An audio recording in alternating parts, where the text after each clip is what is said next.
शौहर घर में दाखिल हुआ तो देखता है कि उसकी बीवी पीर के साथ और वो बीवी को कत्ल कर देता है। अस्सलाम वालेकुम, कैसे हैं आप लोग। मैं आपके साथ अदनान और आज मैं एक ऐसी अनहोनी सी कहानी सुनाने जा रहा हूं जिसका कहीं ना कहीं किसी ना किसी के साथ लिंक ज़रूर होता है। बातों को समझें और इस पर होने वाले मामलात को समझें। एक फैमिली मियाँ बीवी जो कि घर में रहते थे, बड़े हंसी खुशी ज़िंदगी गुजर रही थी, लेकिन अल्लाह ने उनको औलाद नहीं दी थी। और वो जो मर्द था उस घर का, वो एक पीर साहब थे, उनको बड़ा मानता था। पीर साहब के पास गया, उनसे पानी दम करवाया, दम करवा के ला के बेगम को दिया, एक तवीज़ दे दिया, ये पहन लो। बीवी ने वो पानी फेंक दिया और तवीज़ जो था वो नहीं पहना, वो भी फेंक दिया।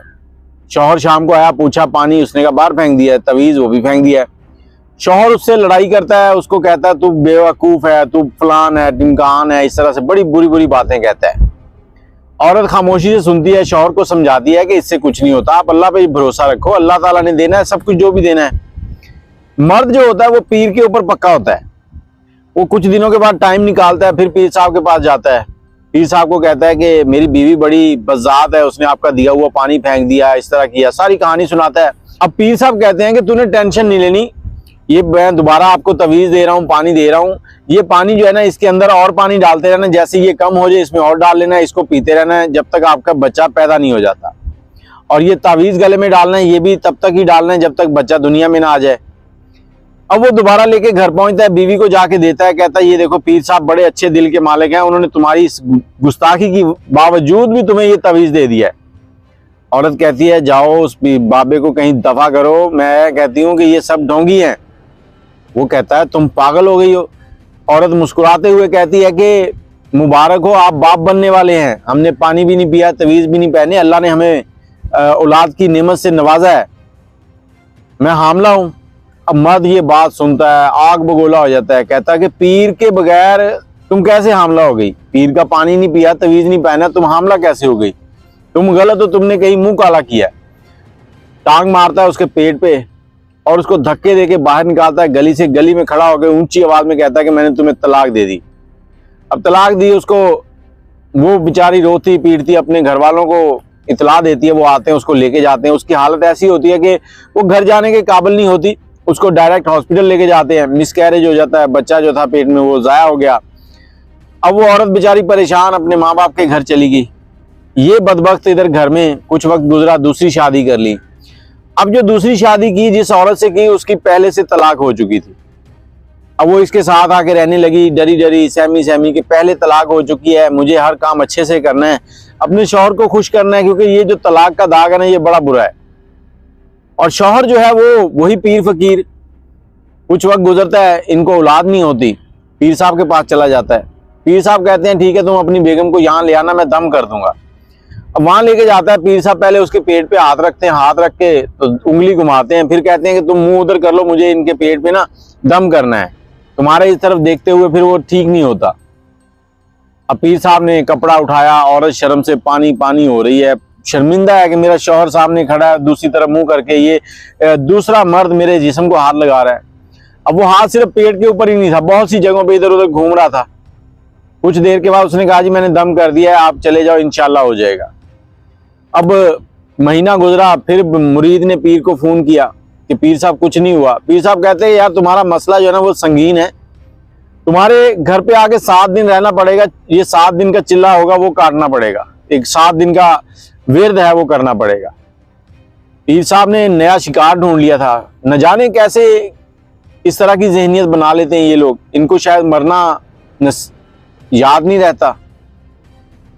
मुरीद भी ऐसा ही पागल, वो पीर साहब को घर ले आया, बड़े खुश कि पीर साहब मेरे घर रहेंगे, चारपाई, नई चादरें, खाने, मुर्गे, हर चीज टनाटन चल रही है।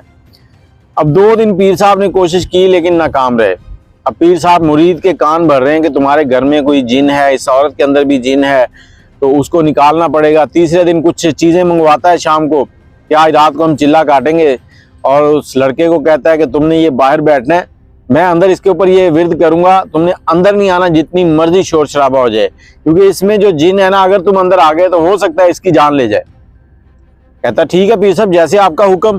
पीर साहब अंदर गए, लड़की की तीसरा दिन था, लड़की की इज्जत से खेला, एक बार नहीं कई बार सारी रात गुजर गई। अगले दिन वो बेशर्म शौहर उसका बाहर बैठा है, बड़ा खुश, अब हमारे घर में इंशाल्लाह औलाद होगी बहुत जल्द, पीर साहब अपना चिल्ला मुकम्मल करेंगे।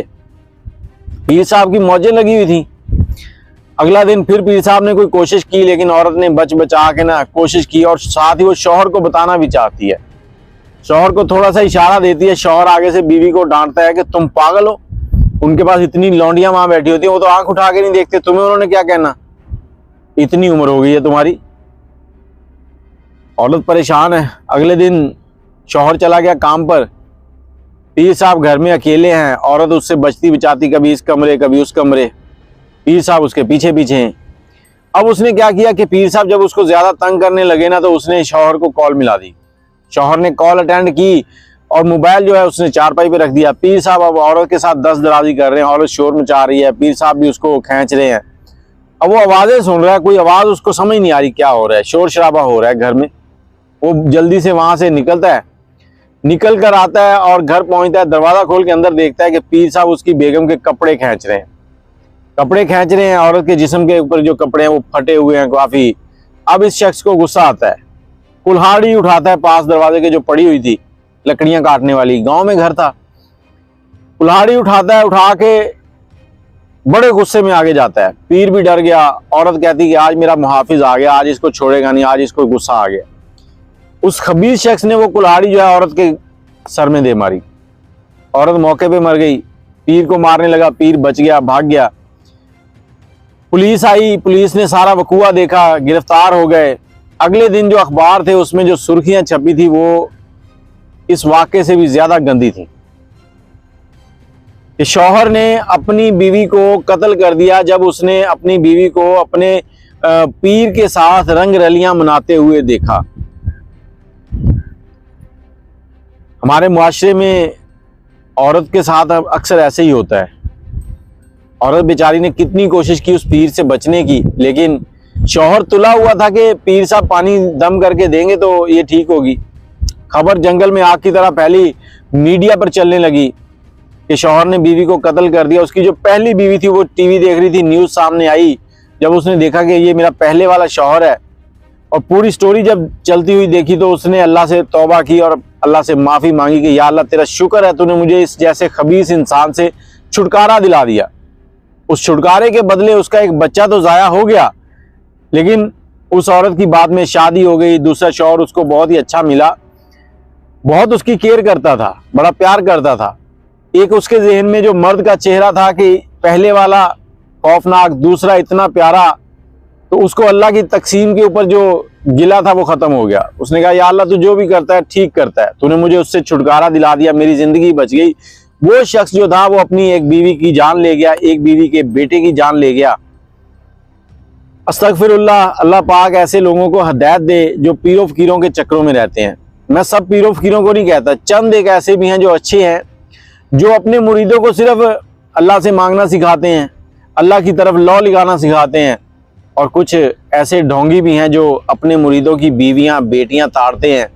आए दिन इस तरह के वाकयात सामने आते रहते हैं, लेकिन हम लोग फिर भी अकल नहीं करते, अपनी बीवियों को बेटियों को इन मुरीदों के पास लेके चले जाते हैं। हमारे खड़े हुए हमारे सामने वो इस तरह की गंदी हरकतें कर रहे होते हैं और हम एक बुत बने हुए उसको देख रहे होते हैं।